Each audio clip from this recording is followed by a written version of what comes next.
Right, Fun. let's see it. Open up the chat. It is Monday morning, and we are here for another episode of Dualistic Unity Raw. I'm rather excited because this morning I got up a little bit early and I checked my TikTok comments, and I have had a TikToker in the comment section of my videos on and off for I think about 6 months to a year. I know I've talked about this person previously in terms of them being determined that I am narcissistic, and they're determined that I am narcissistic because I disagree with a lot of what they say. At the end of the day, that's really what it is. And so I've been accused of being a bigot against neurodivergent people because I disagreed with what this person said.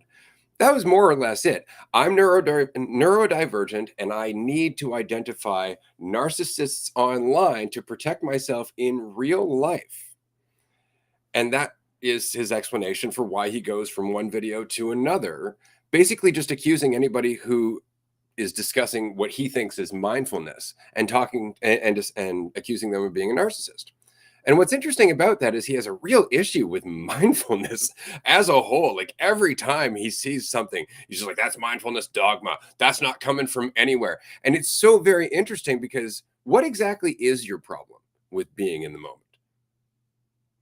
Because you're making a lot of assumptions like there's no accountability. Nobody's saying being in the moment doesn't also mean you're part of your life. Like at all. We're just talking about, a difference in terms of priority. Anyway, so this person has been going off here and there for months. Every once in a while they leave and then they come back, or they'll tag me in somebody else's video saying, yeah, transcending me is a monster. You should go and see he's the worst narcissist online. It's a lot of fun. It's a really interesting conversation. And so I put up a video the other day about fear of judgment, and somebody left a comment, and immediately he responded to that person saying, this is all mindfulness mumbo jumbo, which I thought was really weird because I wasn't talking about mindfulness. I was talking about the ego and assumption. I was talking about fear of judgment. The whole video was about fear of judgment. It had nothing to do with anything with mindfulness whatsoever. So I thought that was really funny. And then I wrote on Discord, I'm like, hey, my stalker's back. So a couple other people went in there and started chatting with him. Immediately, he's like, you're a narcissist. You don't know what you're talking about. You've obviously never read this. And he's just like that all the time. And so the reason I'm very excited for this morning is that with any luck, he's going to join us here on the live stream. I don't think I don't think he'll actually do it. Oh, what do we got here? Right, I'll be an official scheduled guest where I have my own video feed, and and I've got to produce a list of topics to be discussed. So, in other words, he's likely not going to show up because he's afraid. And we've dealt with a number of these people in the last week. Two specifically. One who was determined to be shirtless in every video that he made, and this one who has been around for quite some time. And so, I encourage you, if you're dealing with these people, to not run away from them, because the opportunity to have that discussion, to let somebody just relentlessly attack the fuck out of you, is a great opportunity for you to question yourself. Which is so funny because so many of his accusations are, you never question yourself, you never take accountability. Are you learning anything from this? It's like, I'm learning a lot from this. I'm learning a lot from this, for sure. But the question is, are they? Because that's the thing. It's like, you're not listening to anyone. It's like, I've been talking to you this whole time. I've been going back and forth with you for months. The only thing is that I won't agree that you are superior to everyone else in terms of your intelligence. I won't agree with the fact that you can identify a narcissist through a 30-second video on TikTok.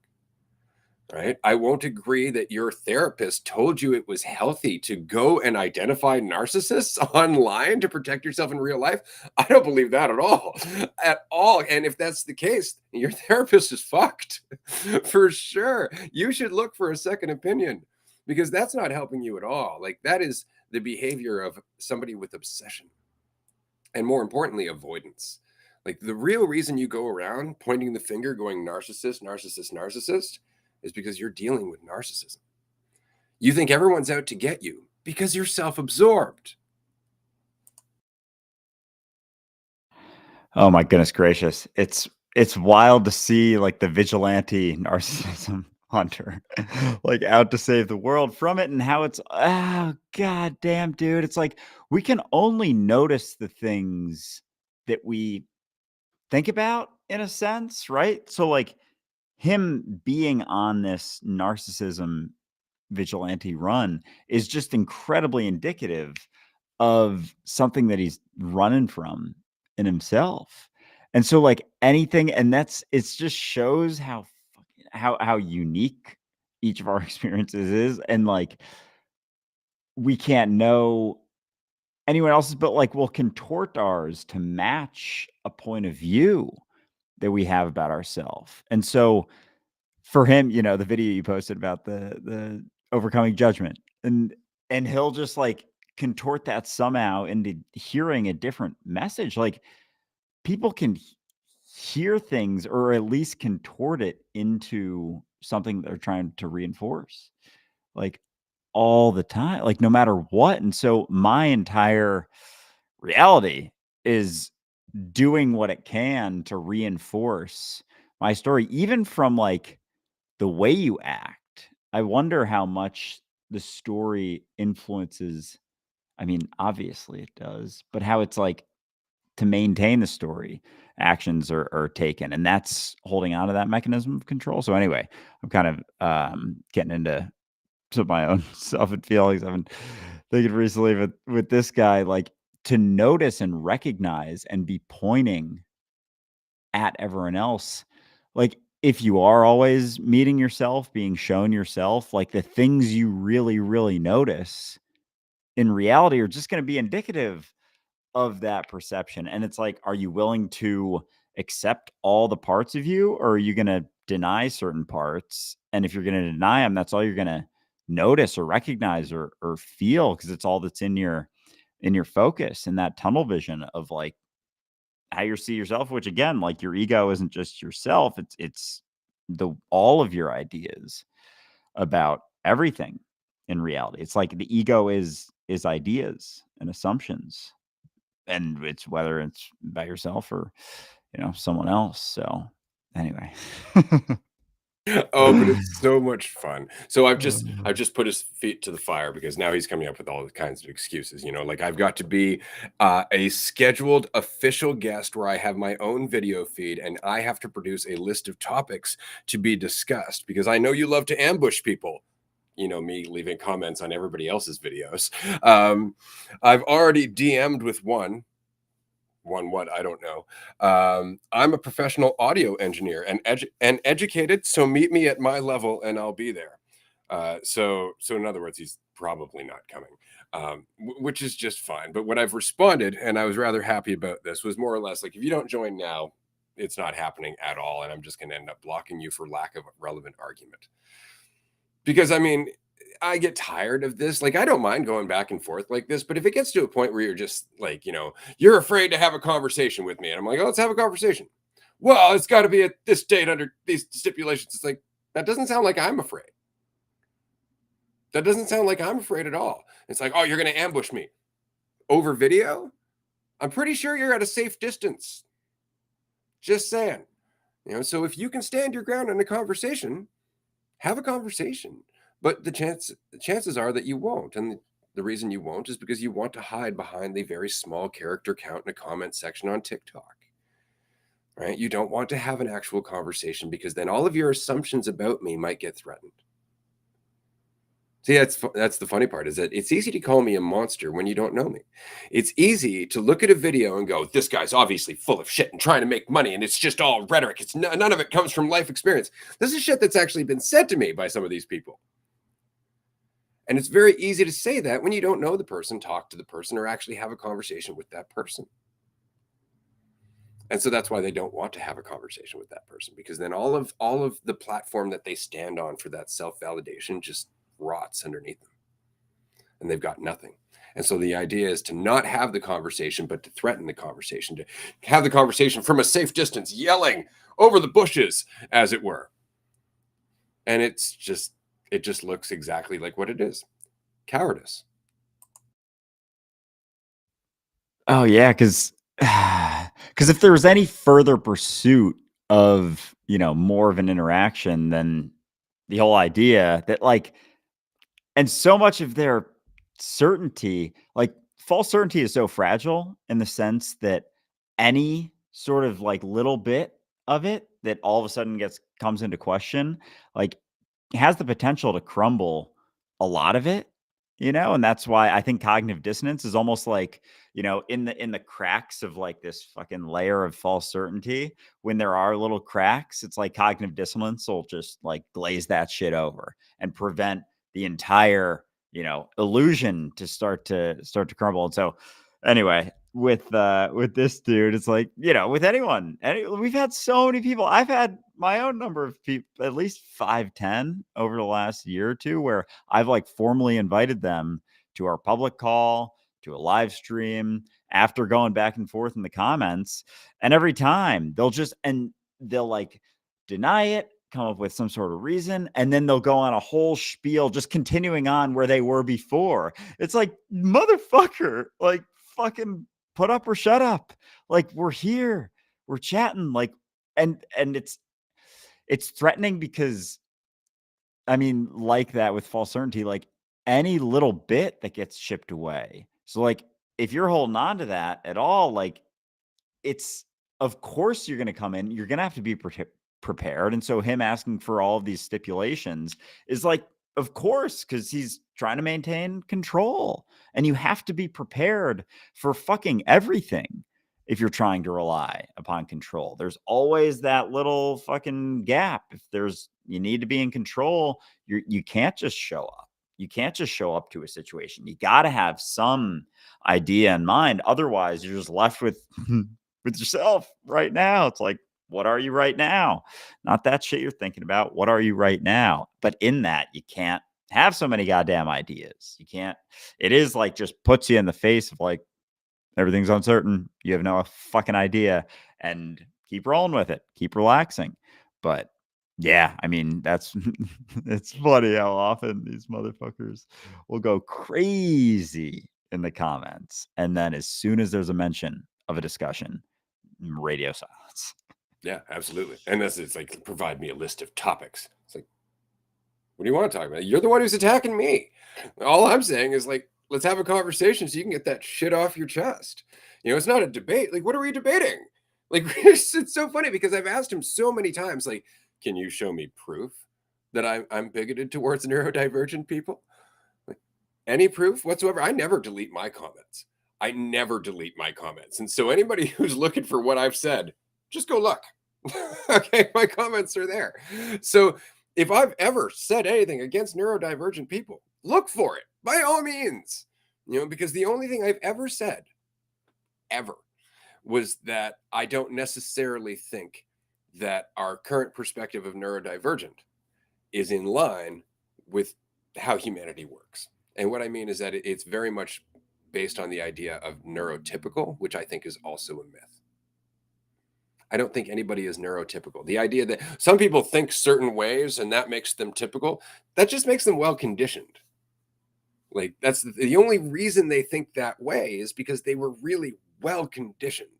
And the reason that other people don't is because the conditioning didn't take. The conditioning caused consequences. The conditioning caused some kind of adverse reaction, like a fucking allergy. And these people think differently as a result. Oh, they're neurodivergent. No, they're human beings. That's what they are. So if that's bigoted, then I don't know. If that's ableist, because again, I'm not saying you're not dealing with challenges. I'm not saying I'm saying everyone's dealing with challenges. Everyone is dealing with challenges, and yes, we should account for those challenges to the best of our ability. I'm not saying we don't deal with challenges. What I'm saying is that one group is not worse off than the other group. We're all in this together. We're all in this together. In fact, we're looking at the problem the wrong way. It's not that some people are neurodivergent, some people are neurotypical. Some of us are just better slaves. That's all it is. We don't question the masters as much. We go to work, we keep our heads down, we pay our bills, we pay our taxes. We compete, we compare, we watch sports games and try and buy stuff to define ourselves. Like, that's just what we've been taught to do to cope with the fucking prison. Right? But for other slaves, that didn't make any sense. I can't fucking invest in that shit. This is why people are quote unquote neurodivergent, because they have a different reaction to the illusion. What are you told about people with Asperger's? right? That they don't watch social cues. Well, those social cues are based on ego and expectation and assumption. So they're not watching the social cues because they don't make any fucking sense to them because the conditioning didn't take. Do you see? I'm saying it's not a disorder. I'm saying that the way it reacts to reality appears to be a disorder to something that has the illusion of order, right? But that's it. It's not. And again, like if that's bigotry, I don't know how.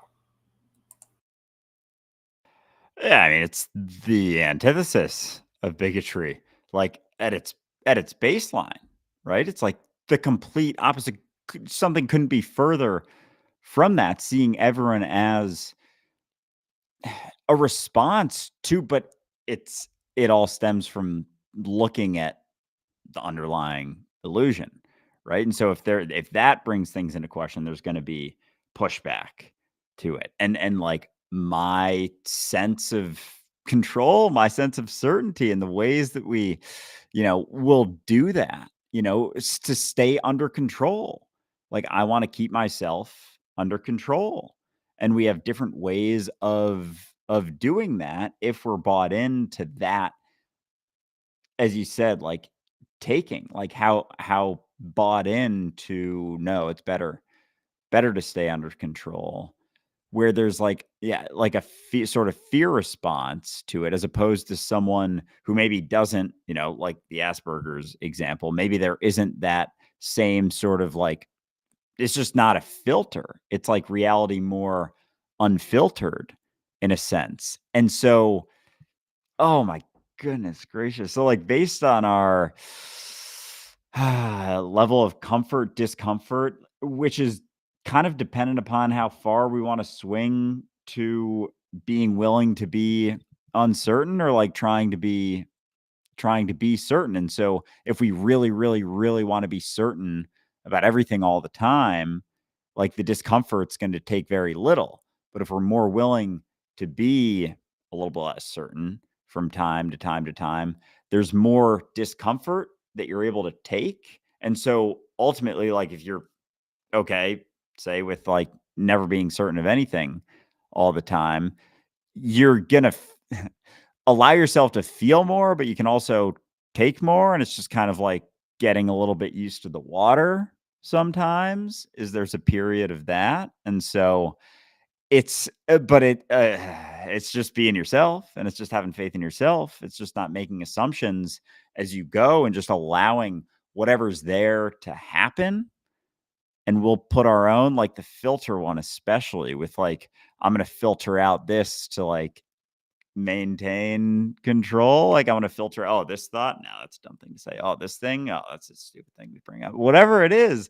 And like there is an unfiltered experience of reality that maybe someone, with Asperger's experiences more of that unfilteredness.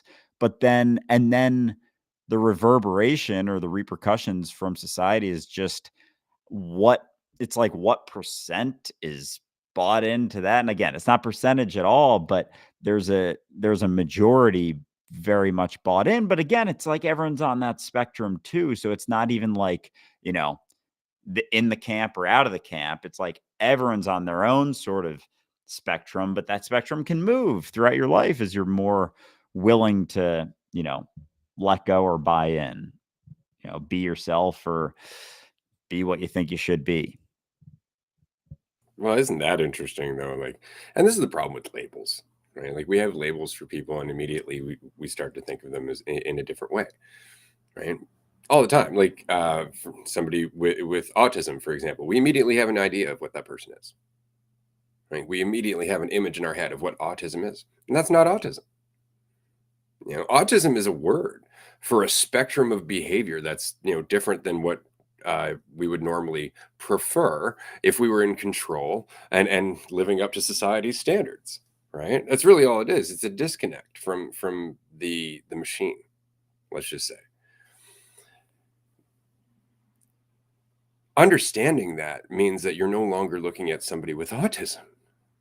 See, that's the thing. Like we keep looking at people for the labels that they hold on to, or the labels that we give them, and we forget who they are. They're people just like us. They're aware just like us. They're just dealing with a different conscious environment, right? They're dealing with a different conscious environment. And I would go so far as to say that we're all dealing with the same collective conscious environment. I would think a lot of what we're seeing in terms of the rise of autism is also um, in line with the rise of egotism.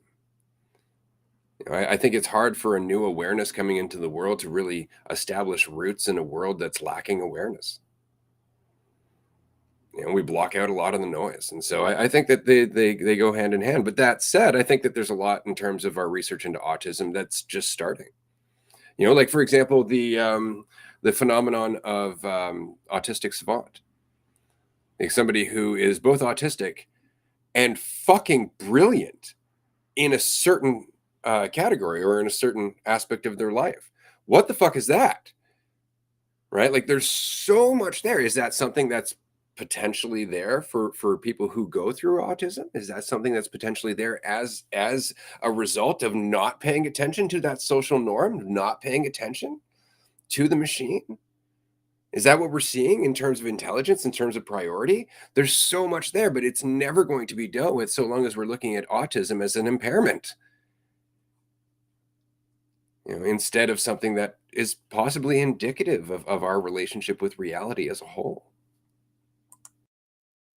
And so that it's like there's a trade-off, say, with one thing to another, but then with everything informing everything else, like if there is, in someone autistic, there's a way that someone would view them, and there's, trade-offs in that sense, but then there's more intelligence placed somewhere else, almost like it's redistributed in the sense that it's forced redistribution in terms of whatever the maybe lack of social cues or something, but then again, that's just being bought in to something. So whatever is there maybe in someone else that makes that easier isn't as much, and so there's just a trade that, like, that doesn't fit the common norm as much as someone who does have more of that, whatever it may be. And so, but then they're just more easily able to adapt to more conceptual societal thing. And because we have an idea of normal or the overarching, buy-in to it, it's not that people are born into it, bought into it, but like everyone's born differently with a capacity to either more easily or less easily buy in to a certain assumption or system. And so anyway, where I'm going with this was I wonder how much, if say it is a letting go of certain perspectives or a certain side of things. So as say an autistic person lets go of the need to buy into a certain societal thing, they let go in another area that pushes that sort of boundary to like tap into a different intelligence, more intelligence in a certain field or in a specific direction. So like as you let go yourself maybe, but that's like a forced sort of situation, but you yourself, as you do that, as you let go in yourself, like how much can, it's not just, it's circle, like push this way, go this way. Can you just, continue to expand in all aspects, but from being able to see that, acting kind of in any which way is on the table, but then it's in having sensitivity is where the decisions for actions come from, as opposed to looking for a direction or looking for guidance from someone else. Yeah. I want to take a moment here because I know I've been talking about this for like 25 minutes. The guy has not responded since I said join us or don't. So I just followed up with 45 minutes left, bud. So with any luck, he'll join us. Otherwise, I really am just going to block him because I mean, I can only deal with this for like 6 months.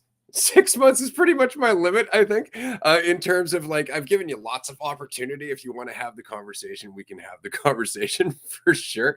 But that said, it is January 22nd, which means that we have a little over a week left before our Virginia Beach retreat. which I'm very excited about. I also wanted to mention, though, that's when we're going to be looking at and tallying up all of the video views for everybody who's made a video about Dualistic Unity since we announced the contest. There have been quite a few videos out there that are making great traction. I just wanted to throw out the fact that there's still a week left. So if you make a video, and if it's on TikTok specifically, because this is what some people have been doing, TikTok has a fantastic promotion tool.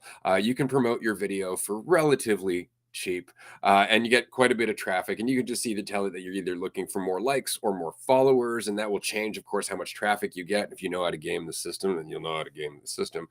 Just saying. So if you make a video and you throw a little bit of money into it and you get a shit ton of views and a shit ton of likes, then you may just win this $1,800 ticket for our California mini retreat, and it's well worth it. Not only that, but admittedly, you're helping out the podcast. I mean, we're not going to lie. Straight up, this helps out the podcast. It helps a lot. It spreads the word. It gets people involved with the conversation, and it shows your passion for what it is that we're doing here. Because it's not about our passion for what we're doing here. I mean, it's fucking obvious that we're passionate. We've been here this whole goddamn time, right? But your passion is what matters, because it's your passion that changes your life. And when I say your life, I mean everyone in your life. And so if you want to make a video just fucking shouting from the rooftops that shit's a happening, we would love it if you would tag Dualistic Unity in it, and we would love it if you won that ticket. And this is something that we're going to hope to be able to do for future retreats as well. We can't promise anything, but we're doing the best that we can. That said, Virginia Beach coming up on February 1st. This is going to be a lot of fun. It's a big place. It's right down on the beach. So we're going to go for a walk. We're going to hang out. We're going to sit outside. We're going to trip balls, look at the fucking ocean, look at the sky. Hopefully it'll be a clear night. We'll play fucking life-size chess, play some pool. If you don't know how to play pool, I love to play pool. I'll teach you how to play pool. And what's nice about it is that nobody gives a fuck who wins or loses. Half the time, we're not even tracking who has what ball, because it doesn't matter. We just try not to hit the 8 ball. It's all that matters. The rest is all just about laughing and enjoying yourself and really putting attention into what you're doing, which isn't winning the game. It's making the shot. And that's the whole point. If the entirety of the game of pool is the shot that you're making, it changes everything. It takes the pressure off, and that's life in a nutshell. If the entirety of what you're doing in your life is now, then that changes the path for you. Instead of the entirety of your life being some fictional narrative in your head of how life will go if you just make this shot right. How the game will go if you just make this shot right. And that's the wonderful thing about a game, is you never know how it's going to go. You could be six balls back and clear the table, right? You don't know. And the same is true for pool. And the same is true for these retreats. So if you would like to join us for these retreats, you don't know what it's going to be like, but I'm telling you right now, it's fucking awesome. It's a lot of fun because it's what we make it into. So there are a few tickets left for Virginia Beach, all of which are bunk beds. So if you would like to join us for a fucking bunk bed experience, because this is very much like the best sleepover ever, then definitely check out these tickets. Tickets are less than $1,100 for Tier 3 supporters on Patreon, just because you get a $350 discount. Now, if you're wondering, well, shit, can I sign up as a Tier 3 supporter for a month and take advantage of that discount? You're goddamn right you can. Absolutely. And we are happy for you to fucking do that, because it really just helps us out one way or another. And if you're a Tier 3 supporter, even for a month, if you'd like to, we are happy to list you in the credit roll of our video episodes for that month, just to say thanks.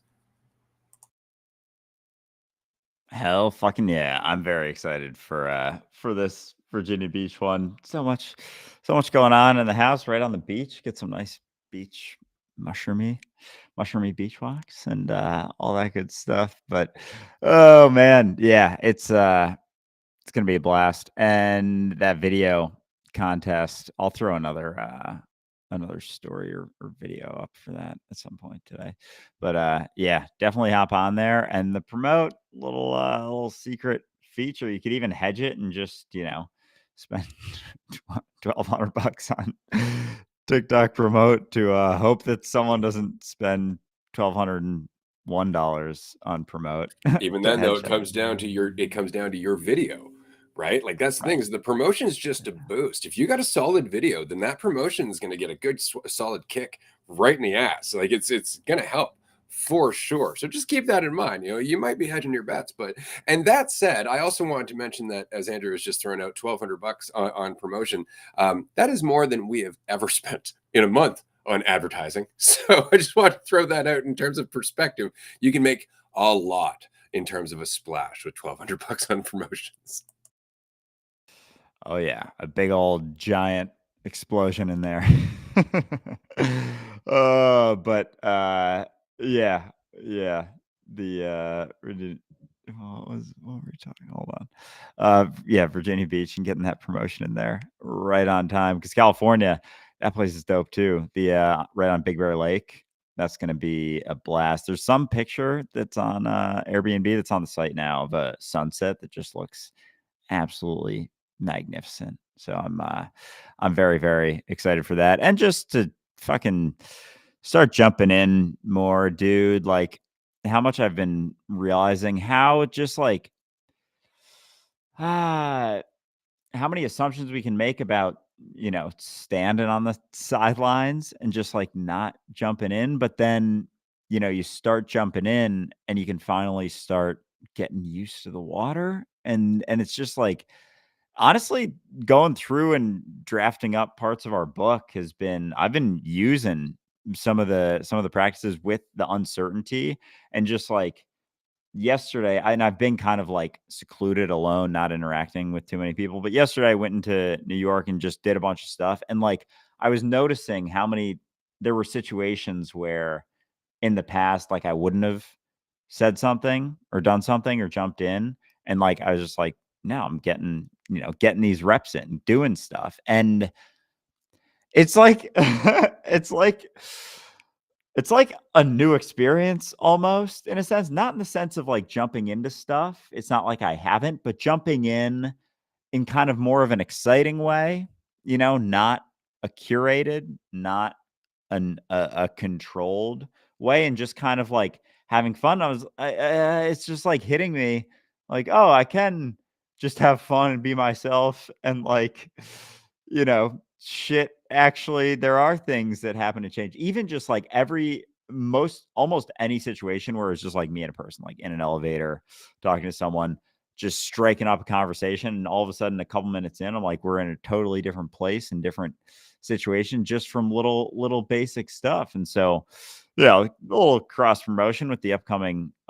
book that we've announced the name on with in tier 2 and tier 3 at this point. So if you're curious about that, want to see drafts, check that out because a lot of the exercises are awesome. So I've been actually utilizing them as we're making them and creating them. And yeah, it's making life a little bit spicier, and it's just fucking funny.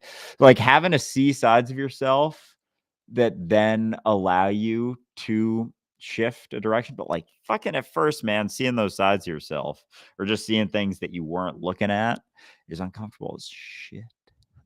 And yes, all this stuff I'm saying, the retreats are a fantastic time to get those reps and just fucking jumping in and seeing what happens. Yeah, absolutely, absolutely. Um, I thought it was great because yesterday on our tier 3 group, we actually got a chance to read like the first page and a bit of chapter 1 to our Patreon supporters, which was dope for sure. But I'm looking forward to getting back into that this Sunday for our tier 3 call again. We're going to read a little bit more, possibly get maybe even halfway through chapter 1 if you're all interested. It's really difficult because I know our tier 3 groups we often use to really just deep dive on a lot of stuff. We get into some emotional stuff. We get into a lot of personal stuff that we're dealing with. The tier 3 groups, by the way, are the one group on our Patreon page that we don't record the videos. Right. So it's the one group where if you're looking for a smaller group, if you're looking for that more intimate conversation, tier 3 is the place to be. Every Sunday it's a 2-hour group, so there's lots of conversation that happens and you get some perks. There's some merch that you get every couple of months, and you get some mad discounts on our retreats, like I said, and you get access to the book and a bunch of other shit as we keep going, and you get a free 25-minute call with Andrew or myself immediately upon joining as a tier 3 member. So, well, no, not immediately. Takes us a little bit sometimes because we got a lot of shit going on at the moment, but we will have a chance to talk to you, and that'll be fun. I enjoy those one-on-one chats. It's funny, actually. This weekend, I had the opportunity to chat one-on-one with somebody who joined Patreon a few months ago. And they've been coming into the groups and talking here and there, but they reached out and they scheduled a one-on-one appointment with me. You can do so through the website if anybody's wondering. And the whole reason was so funny because we sat down and they're like, I'm not actually really sure why I booked this appointment.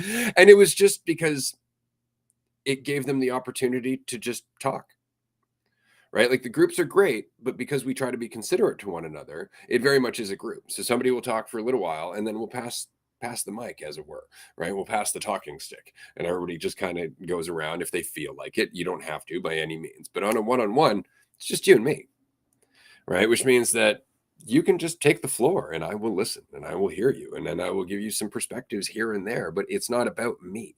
It's about you having that space to just make it about you.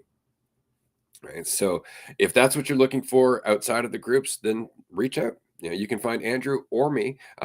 We do one-on-ones from time to time. It's not something we focus on, in all honesty, just because we know you've got this. We know you've got this. Just sitting down by yourself and just going through your head for a little bit, just writing shit down in a journal, or even just talking to yourself out loud will often help you find a little bit of clarity in the same way that talking to Andrew or I would. Because we're not providing you with answers. We're just giving you more opportunity to keep exploring. We're just offering you more opportunities to not settle on that answer. If you've ever been to a one-on-one appointment with me, you'll know this is exactly what I do. I will listen for you to see what you're settling on, and then I'll ask you if that's really what it is. You'll be like, this is my life, this is how I feel things are going, blah, blah, blah. And I'll ask if you're sure. It's not the entirety of the session, but that's a lot of it. A lot of it is just watching where you have this sense of false certainty and why you have that sense of false certainty. Why is it that you're invested in that assumption? And we work through that, and all of a sudden the world opens up. And you're like, oh shit, actually, I don't know. Maybe there are a lot more possibilities. And you feel a bit more free. And then you go out into your world and you exercise that freedom. That's really all it is. You can do that on your own. You can do that on your own. Just express yourself. I know you might be thinking, well, yeah, but people don't listen to me.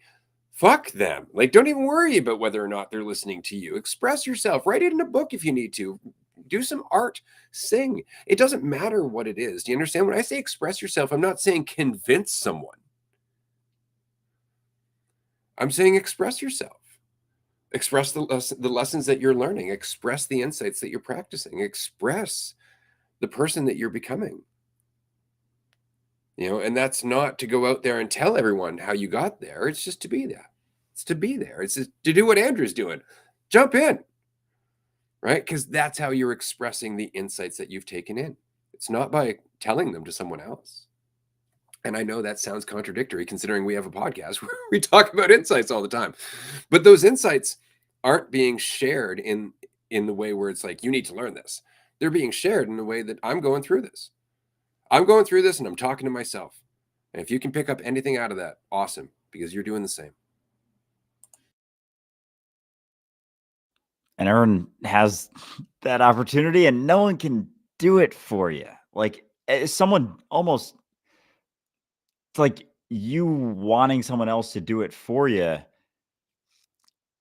Like there can't be almost crossover in being yourself and just jumping in for yourself and, expressing yourself and whatever's there. It's also really, really, really hard to do while you're trying to convince someone of something. And like, how often is that convincing just reflective of what we're trying to convince ourselves of or how we want to see ourselves?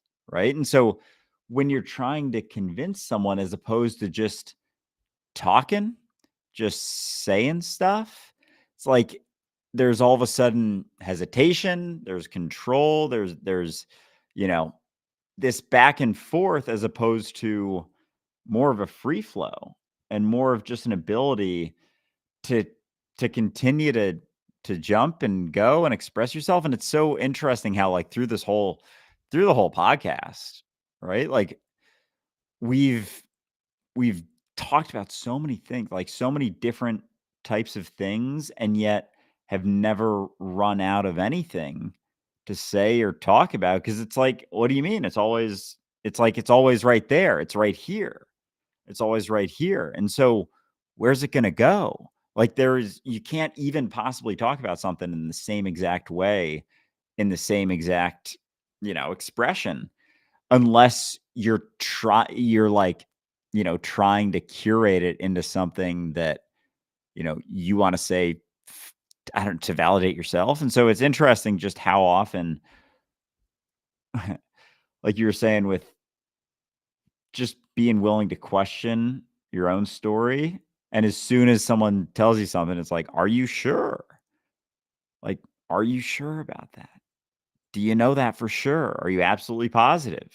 Are you absolutely positive? And as soon as there's a, well, no, then the story has the potential to, like, break down a little bit. But as soon as it's like, yes, I'm 100% sure, there's going to be so many different ways and actions taken to, like, try and validate that certainty, from, like, you're just going to act, you're going to, like, contort your own actions to validate the story in a lot of ways, whether you realize it or not, because you're trying to maintain that control. And there'll be like an unwillingness to even jump in to something that will invalidate the story, not from a fear, but like the fear stems from an invalidation of the story a lot of times. And so, like, that's what keeps us from it. And then that keeps us, keeps me thinking about myself, focused on myself. And it's like, a lot of times we're just afraid of the things that contradict our own story. Like, no, I'm this type of person. I'm not that type of person. But if you're not this type of person, then there's the potential to be that. And then you can fluctuate throughout a day, like throughout an hour, throughout 5 minutes, from, like, quote unquote different types of people, whatever the fuck that means, because you don't even know. They're all just, you know, your own assumptions about what you think you are anyway, for, like, the whole goddamn time. Anyway. Yeah. And that's all we're ever protecting. Like, that's all we're ever worried about when we're focused on that idea of ourselves. Somebody was asking that the other day. So they were like, so judgment's just another form of projection? It's like, yeah, pretty much, because if you're judging in terms of assumed value or right or wrong or any of those concepts, right, then that's very much based on how you see yourself. It's very much based on how you need to see yourself, and so that judgment always comes from you. It always comes from you. And then outside of that, you have discernment, which has very little to do with you and everything to do with the actual factors of what are happening in the world around you. Is this destructive or is this constructive, rather than what does this mean about me? Right. And that's the difference. But when you're defending an idea, that's all you see. Like the person that I was talking to or talking about at the beginning of this episode, who obviously is not coming, or if they are currently haunting the comment section, that was an expression they took offense to. I encourage them to speak up, say hi. If you're here, really hope that you are. Would love to chat with you. It would be a very good conversation. But the point is that this person has been defending ideas about themselves since the very beginning. Like, if you were to visit their profile, you would say they have a few videos, and those videos lead to a website, and that website very much implies like you have to be a smart enough person to get this website. And it's like, that says a lot about you. like in general, it's like, you must pass through these gates to come into my world. That's actually what they said in their comments. Like, you have to provide a list of topics and everything, and then you're going to live up to my level. It's like, please, like, come on, how do you not hear this? And it's because you don't want to hear this at the end of the day. And that's the thing, you'll hear it in everyone else, though. In everyone else. And what's worse is you'll hear shit that's not even there. You'll hear shit that's not even there. Like, at one point, I was accused of being an ableist. And I responded that I never said, I don't believe you have problems. And then they got upset. They're like, so you're saying I have problems because I'm neurodivergent? And I wrote, ableism implies impairment. If you go and look up the definition of ableism, it applies to somebody suffering impairment. So if I'm an ableist, you must be impaired to be accusing me of that, correct? That didn't fly. Now it's like, oh, you're accusing me of being impaired. It's like, you used a word that kind of implies that you're impaired, right? But that was the point, is that I don't want to look at what I'm saying. I just want to keep throwing shit at you, right? My favorite, I think, was when they told me that, right. The response to that, because finally I'm like, go and look up ableism. You'll see that it says, applies to those suffering impairment. And they wrote back, yeah, well, that definition was created by a neurotypical. So it's bigoted too. And that just fucking had me. I couldn't stop laughing for a bit after that one. And is that not an incredibly bigoted thing for them to say? Like, no, that's one of those lowly neurotypicals way down there. I can't even see him from how high up on this mountain I am right now. But like just oh my god, like that's a bigoted thing to say because that's you're saying like it came from it's the mental gymnastics. I can't even I'm like trying to complete where that would even how their statement isn't incredibly bigoted in itself, and like I can't. But the assumption we were talking about this maybe before the call or just early on in the call with neurodivergent, neurotypical, and I think it's been requested. Did we? I don't know if we did a community topics on it ever, but Oh, we should, though. Anybody listening, if you would like to throw that in the community topics channel on our Discord, because we got another one coming up soon, don't we? yes. Oh, I just had the Discord thing on here. That'll be Oh, awesome. Yeah, because we still got an episode that hasn't been released yet on epigenetics and silence. That'll be out very soon. We just got to get High and Empowered out and a few other raws from last week. We're catching up. We got a lot of shit going on, people. There's a lot of episodes that are being released, not just here on Dualistic Unity, but High and Empowered is now rolling. And we've got Being High, which there's 2 episodes released this week. Holy Christ, that came out fast. Nicole at Dope Kitchen, that was a fantastic fucking conversation. Well done in getting that edited and out. yeah, and I have 3 clips right now that are really good clips. So fingers crossed she accepts my collaborator request on Instagram because people are sometimes dicey with that, but which is always funny.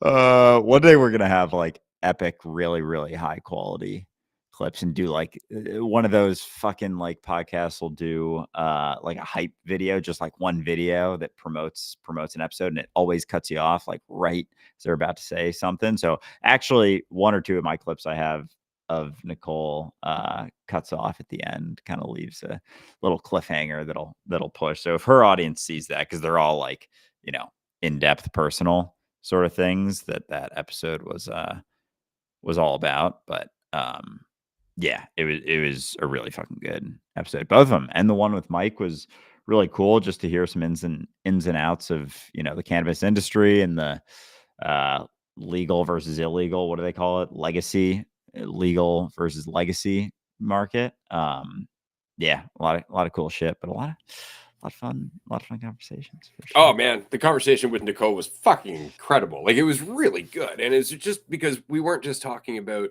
cannabis or being a content creator or anything like that. We were talking about the fear that goes with forging your own path. Like, we were talking about, the very real back and forth process of going like, fuck, is this worth it? Like, as you're slogging through entrepreneurialism, as you realize there's no certainty, there's no stability, it's all on you, and you get this temptation to run back to some secure job, or you get the temptation to run back to what's familiar, and you face that shit every day, and that's how your life changes, is because you're facing that shit every day. Fuck, that conversation was dope. I really enjoyed that conversation. I'm looking forward to having her back on the show. Anybody who hasn't checked out Dope Kitchen on Instagram, go check out Dope Kitchen, because it's literally what it sounds like. She gets high and she eats food and she recommends food, and it's a really good episode. Oh, I was like, am I gonna have enough time? I wanted to get a link of the episode and put it on a No QR worries. I, code I can I can here. rant here for a little bit if you want to go All right, get that cool. I QR got code. like I was so close, and I was like, oh You got it, man. I got your no. back. I got your back. And while Andrew is diligently looking for the QR code to that episode, I figured I would just rant a little bit more here. We are at the moment a fairly large team. I'm actually really impressed. We've got not only the 4 co-hosts, but now we've got 2 hosts for High and Empowered, one of which is an intern that's working with us. Fuck yeah. Another one is Oren Allen, who is an incredible person in the cannabis space, an incredible person as a whole. And then we have Fiona, who has joined us on the administrative side and been super helpful. Oh my God.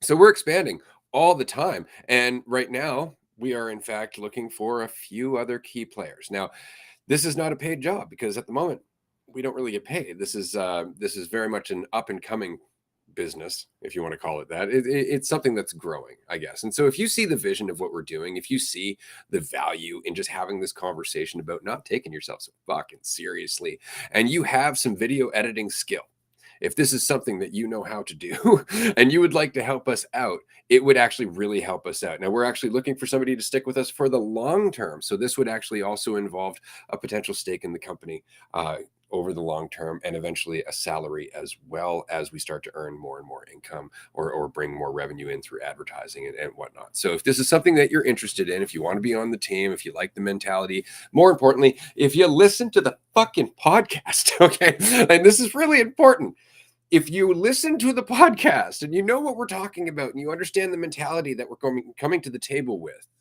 and you still want to work with us, get in touch with us. If you're thinking about this as your average corporation, as your average business, as your average kind of hierarchical structure, don't get in touch with us, because we're not looking to come from on high and tell you what to do each and every step of the fucking way. We want to know what you think. We want you to be creative. We want you to bring your shit to the table, because that's what Dualistic Unity is. It is a conglomeration of all of our fucking skills going in a direction that we don't fucking know. So if that's exciting to you, as it is to me, then definitely get in touch. Contact us either through the website, Instagram, Discord. If you're on Patreon, just send us a message there, and we'll be happy to have a chat with you. We'll arrange a Zoom call, and you can tell us what it is you have in mind. But just keep in mind, like, the editing that we're looking for is just the editing of the episodes, more or less. If you have social media skill too, then that's cool, but that's kind of an add-on. It's not something we're necessarily like super hard up for at the moment, because Andrew is a fucking wizard when it comes to all things social media, and he spends quite a bit of time clipping, and he's got a good feel for all that. But the episodes, and again, with the episodes, if you like the episodes, if you're listening to the episodes anyway, and you like to go through and create little clips, or if you have little clips, you're like, that would be dope, and you create those clips for us, then that just goes into what you're doing, and we would be even more grateful. So I'm just throwing that out there. If that's you, get in touch with us. Otherwise, I think Andrew is done looking up for that QR code, and he threw it on the screen, and now it's gone. Yes, and now I'm gonna put it back one more time. Dope Kitchen Being High episode. And the other thing with the editing stuff, at least, yeah, I feel like more and more recently, like, because our discussions are free flow, both ours, High and Empowered, Jackie and Amanda, like, there really isn't that much editing that has to go into it. And like, that's the other part, is I've been enjoying like keeping different like things in the episodes that maybe like, a year ago I would have absolutely clipped the fuck out of the episodes. Like any little, a laugh. Like, nah, that's not. We don't need that in there. And now for anyone who's checked out that Being High episode, I left the first 15 seconds aren't even the intro. It was just us reacting to not recording the entire, like, we did a prolonged, and I think I had to do a couple takes of like some part where I was introducing her, and we were not recording the entire thing. And so I just cut it like as soon as that it started. It was just us laughing at that. And like just having so much I more. loved it, by the way. I just wanted to throw that out there. I just thought that was the fucking best intro. It worked out really well. Right? It's like it's actually kind of perfect for a segment of a podcast called Being High. It's like that would be dope if it started off with some laughter, and just like, dude, with fucking everything, with just life and reality, like how there isn't that fucking structure. Like there's not a structure that you got to follow. There's not like a thing that you got to do with the way to put something out. So anyway, with the editing, it's I've been realizing even how much there is sort of a presumptive sort of feeling, presumption that you make when you're even editing something at all.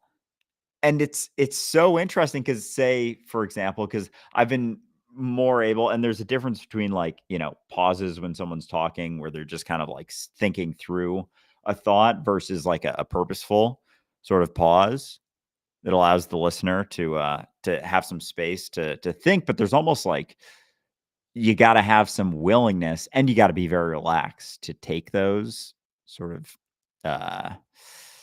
this is not one of them. This is a thinking pause right now. To take one of those purposeful pauses, the last someone to think and ponder what was just said. And so anyway, sometimes there's like longer gaps in whatever way, shape, or form. And like sometimes I'll clip them down depending, but sometimes I'll leave them to like, because as much as you're on there listening to a podcast, sometimes some space in between stuff is very, very helpful. It's like you don't oftentimes get a whole lot of space to just, sit and be with yourself for a second, like I'm going to give you right now.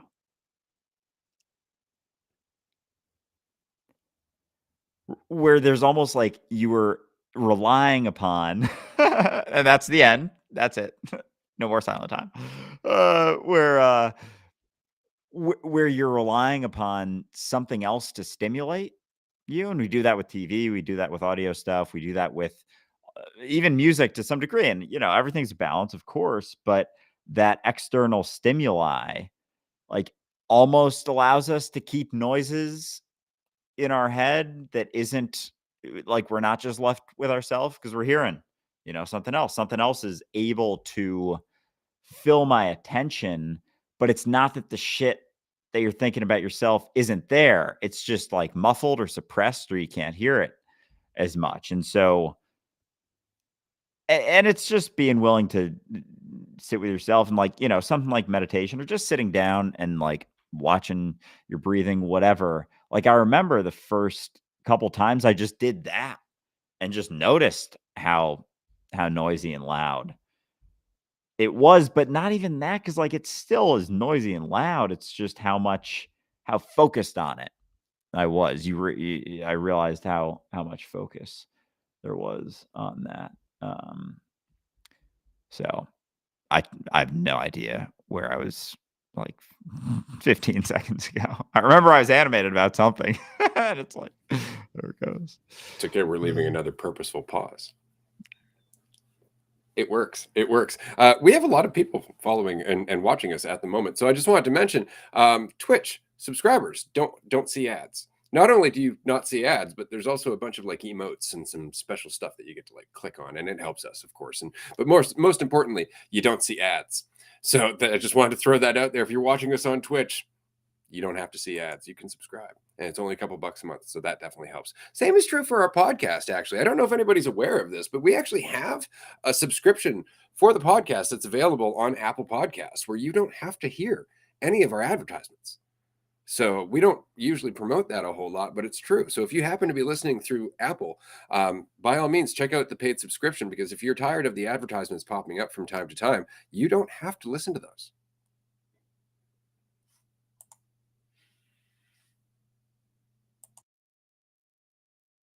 As somebody throws up a little Dr. Evil emote on Twitch. Thank you, sir.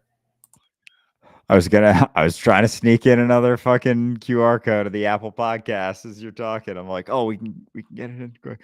No, it's all right. We can throw that in at the end. But Oh, if feel you free, just because I mean, that's actually go something on. else that we should mention. I'm just going to cut you off quickly. You can go Sweet. ahead and find that link. And the reason being is that if anybody would like to help us with the podcast and you haven't left a review on Apple Podcasts, we would love for you to leave a review on Apple Podcasts. We've actually got quite a few reviews. I think we have 4.5 out of 5 stars, which is really cool considering half the offensive shit that we say and half the people that I tend to piss off. But if you would like to leave a review, if you'd like to leave your thoughts about the podcast, the community, Andrew and I, if you'd like to just read the other reviews, you can go and check that out. Andrew's going to provide the link. It really does help us for sure. Somebody also wanted to mention that there are no ads for YouTube Premium. So if you want to watch this channel on YouTube Premium, then you also don't have to see any advertisements there. So there's opportunities for ad-free listening, I guess, was the point of all of that. And the reason is simply because, again, like, we want to keep having this conversation. If we could do this for free all the time, we would. Absolutely. But it's just, it doesn't work that way, unfortunately, because we have bills we got to pay, we got to live, we got to eat, we got to do all that. But most importantly, as I was saying about the people on our team, we also want to make sure that they have a livable wage. We want to make sure that they can take care of themselves. We want to bring more people onto the team. We want to start putting some money out into community events. We want to start putting money out into community outreach and endeavors, and our billboard in Times Square that says that we are one and you are God. There's a bunch of shit that we want to do. And so all of that requires us to reach out to advertisers. All of that requires us to reach out to sponsors. All of that requires us to reach out to companies that want to help support this, whether they realize what they're supporting or not. The point is that we're going to use all of that in our favor, in your favor, for the community, for the discussion, and for everything else. And so we appreciate however it is that you can help us, whether you're putting up with the advertisements, paying not to hear the advertisements, or just joining us on Patreon. It all helps, and it's all going towards something that's going to be just fucking incredible. I just wish I knew what it was. Fuck yeah, likewise. Sort of.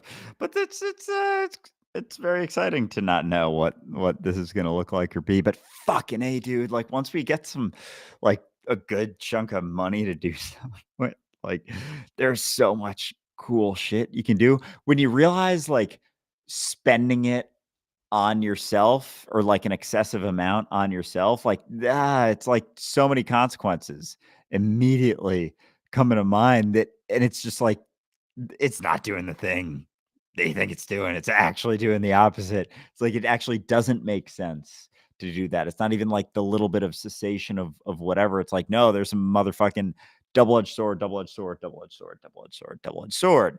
And so you just start putting it out there.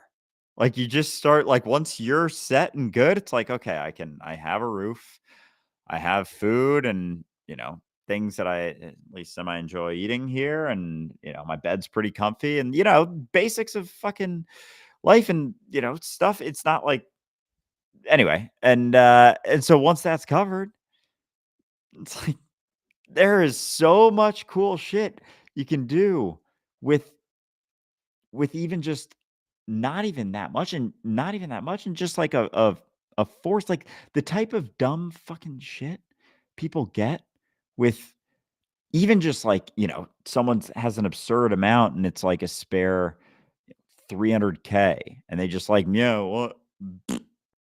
Toss it. Like there's so many things you could do with that just to like have a little poke at reality, a little ripple on something or a little bit of a bigger ripple than you could before you had that. Like so much cool shit. Like when you're not putting it back into the meme machine, just perpetuating that fucking thing. So anyway, yeah, if you can subscribe, you want to subscribe to Apple, you want to hop We'll be on here Patreon, regardless. we'll be here either way for as long as we possibly can.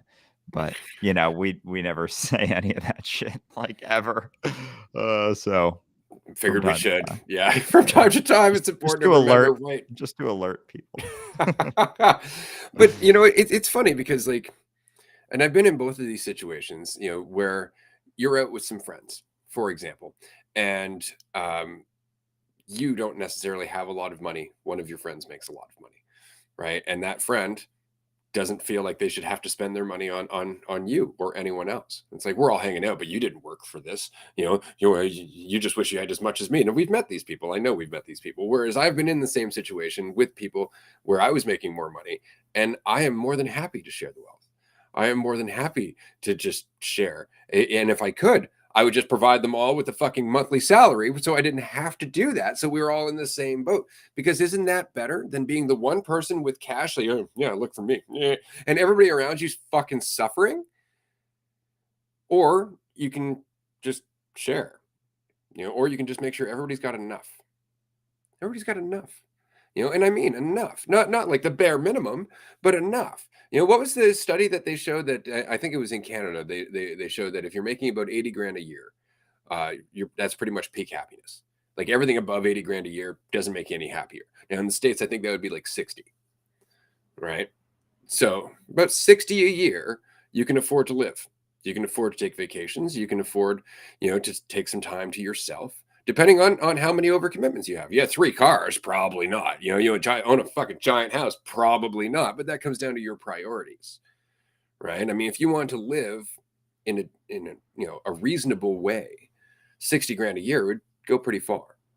Depending on what you were doing, where you were living, all of your obligations and so on and so forth. If you're with somebody else, then both of your incomes combined would be 120 a year, and that's fucking comfortable, right? So the point is that at that point you have enough to live. Why not let everybody else have the same fucking income? This is an argument that we've had in Canada now for quite some time. Universal basic income, that everybody should have universal income, that everybody should have a monthly income stipulated, provided to them, that allows them to exist with a certain degree of fucking dignity. And then everything they make above and beyond that is theirs. Now, the problem with that is that you guarantee they're going to go minimum basic income, right? Because the priority of the system is not the people within it. The priority of the system is the system. If the priority of the system was the people within it, then you would have a larger budget for the people than you do for the military, and that's not the case.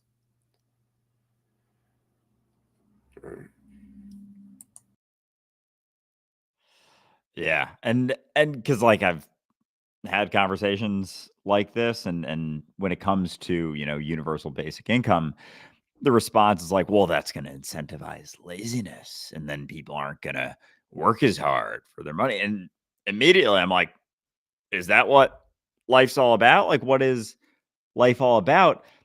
Because as say with the example of $80,000 or 60,000 or whatever the number is for that, and who knows with inflation, maybe that's popped a little bit. Do not quote us. It's somewhere out there. Do your own research. You have a computer and a phone and probably an iPad and all that good stuff. But after you get to that, say that's a point, what where do you put the money beyond that? Usually in more egotistical things to make me feel better about myself.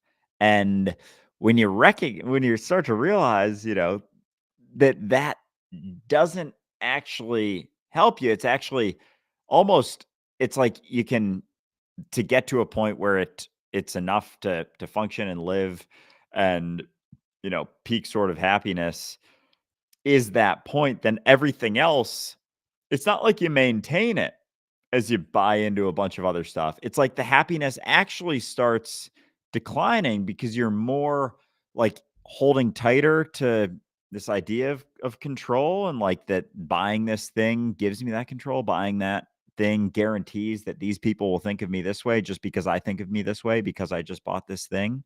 And that's the only thing that's changing, is that you're thinking about yourself a little bit differently, and you just need an excuse to do that because you couldn't just start doing that on your own. So you had to buy something, and you had to buy more and more and more and more to validate how much you think you are. And just like your value is just equated to, how much you have, how much you've done, how just literally just how you view yourself in the world, as opposed to how everyone views me. No, this is how everyone views me in the world. You don't fucking know that. You don't know that. You don't know how anyone views you in the world. All you have is your own assumption of how you view yourself. And so we're spending all this money, throwing all this shit around, just shifting our own assumption about ourself. That's all that it is. And then having a tighter and tighter prison because everything that you're doing, every interaction that you have has to validate that in some way, shape, or form. That underlying assumption that where your value lies now. And it's right here, this little mark, because of this, because of that, because of this, because of that. And it's based on fuck all. Like, it's based on entirely fuck all. And so, and it's cutting back. So anyway, so with that income point, it makes so much sense when you start to actually sit and wonder about what life is all about, some variation of that in some way, shape, or form. And again, like, there's a lot of things in place with the rigidity of what's going on with a system, but it's just us. Like, there's not a fucking system that we step into. It's us as a collective shifting and pulsing and going back and forth on spectrums within ourselves, that then society is reflective of. Society is not separate from you, like even at all. Like as you talk about it, you say society, it can be really easy to think that it's that thing, it's the thing, it's this thing. Like I am society. You are your fucking society. So as we buy into shit, as we invest not just our money, but our time and attention, and it all comes down to the same exact thing, just where we invest our perspective, where we invest our attention, and how much of it is focused on me instead of focused on what's actually happening is going to determine how I respond, where I invest other things. And it's all very reflective, of course. And it's us. Like, it's fucking us. It's fucking comma us, but also kind of without the comma too sometimes. But it's That's just a good you. way of putting it. Well, it's so funny because, and Amanda had a good point here. There's a well-funded narrative against socialism and encouraging community members supporting each other, and that's true. I mean, that's why every time we talk about one of our retreats and people come away from the retreats going, "Oh my God, I felt so accepted. Like I could just be myself." And there's got to be a cult. It's like, whoa. Hold up. Right. Well, the same is true for, like, when you start talking about the fact that everybody could have just a reasonable income, and then any of the excess could go back into the community, back into everybody's collective lives. Immediately you hear cries of socialism, and it's because that's what we think of. We think of structures, right? Like if it's not democracy, it's communism. It's not communism, it's socialism. It's like, those are all structures that come from the way we think. Right. And so we're focused so much on the structure that we're not focused on the underlying mentality that drives the need for that structure. Because it's not socialism that's going to be the answer to the problem. It's not going to be any structure that's the answer to the problem. It's going to be the organic creation of our own fucking priorities. Right? That's the point. Like the world that we're looking at comes from self-responsible people doing self-responsible things. It doesn't come from people abiding by the fucking rules of socialism or abiding by the rules of democracy or the tenets of communism. All of those people aren't using their self-awareness. They're all following. And that's the problem. Right? And so until it just comes from genuine empathy, until it actually just starts coming from a genuine recognition that we're all in this together, well, then all of a sudden the idea of you making more than other people stops making sense. Any more than it would make sense to give one part of your body all the water and oxygen and not the rest. Seems kind of counterproductive, right? Could you imagine just strangling your arm? It's like, no, the rest of me's got to have the most. It's more important. It's like, hold up, it's got to go all around. It's all one fucking thing. Right? And that's what we're looking at when we look at trickle down economics. Right? We're looking at the blood being held in one place, and then if any blood flow gets to the rest of the fucking body, well, you're very lucky. It's like, why is the blood flow trickling? Why is it not flowing? Oh, right, because it's being choked and held at one end of the spectrum. Right? And so it really is just recognizing that our divisive mentality creates a divisive economy, right? That our divisive mentality creates suffering and conflict. It creates a lack of empathy. It creates an entire mentality where we need to be in control and have the right answer and have the right structure and compare ourselves to other people. Everything that we're doing is a product of that fucking mentality. And until we fix the mentality, until we address the mentality, nothing we do, none of our structures are going to make a damn difference at all, because they're all going to fall victim to our egotism. All of them, they always have. Because underneath it all, it's just that desire to follow something, anything. It's like, how deep does that following ship feeling go?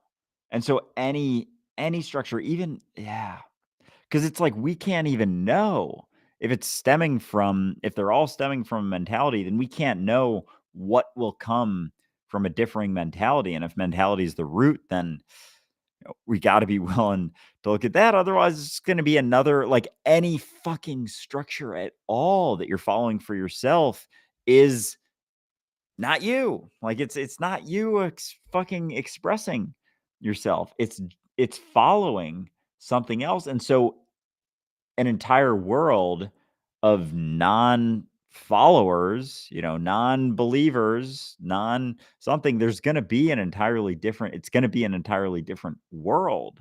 And so looking at any of the structures is just entirely futile because they're all just expressions of that underlying mentality, and like a component of the mentality of of division is truth, of thinking about yourself, prioritizing yourself is like the continuation of doing it, and not recognizing things that you're not so sure of, and so, the busting up of that mentality just takes a willingness to not be so sure.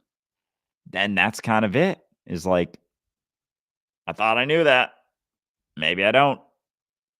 Like, and that's a big part of it. That's a So, huge I don't part of know. it. I wanted to throw out this quote because I know it's on the screen for anybody listening. You're not seeing it, but there was never a democracy yet that did not commit suicide. It is in vain to say that democracy is less vain, less proud, less selfish, less ambitious, or less avaricious than aristocracy or monarchy.